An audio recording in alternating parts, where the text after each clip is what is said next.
Napapansin mo ba na may mga videos o post sa social media na matagal na ginawa pero kahit ngayon patok pa rin at marami ang nanonood? Maraming creators ang nagtatanong, bakit hindi nawawala ang interest ng audience sa content na luma na? Ang totoo, may tatlong dahilan kung bakit nangyayari ito. Una, evergreen content. Ang evergreen content ay content na hindi nawawala ang relevance sa audience kahit tumagal ang panahon.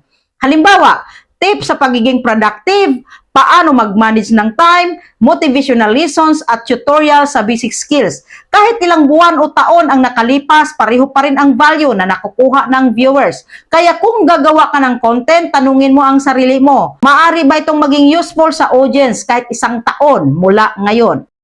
Pangalawa, malakas ang emotional na impact. May mga content na kahit matagal na, nananatiling viral o patok dahil nakaka-relate o nakakatat sa viewers. Halimbawa, kwento ng tagumpay mula sa kahirapan, personal struggles at paano ito nalampasan, heartwarming moments. Kapag naramdaman ng audience ang content, ginagawa nilang memory na babalik-balikan.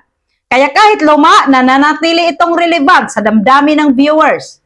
Pangatlo, maraming shares at comments. May content na nagiging patok ulit dahil na-share ito sa ibang tao o maraming nag-comment. Kapag maraming interaction ang content, iniisip ng algorithm na maganda ang content, kaya mas pinapakita ito sa mas maraming tao. Kaya ang matagal na content ay nagiging patok ulit dahil sa engagement cycle. Sa huli, tandaan mo ito, hindi lahat ng content kailangan maging bago para maging successful. Ang sikreto, gumawa ng evergreen content.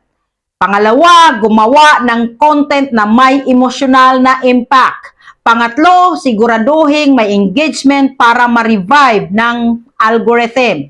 Kaya kung gusto mong lumaki ang page mo at magkaroon ng content na patok kahit luma na, mag-focus sa value, emosyon at engagement.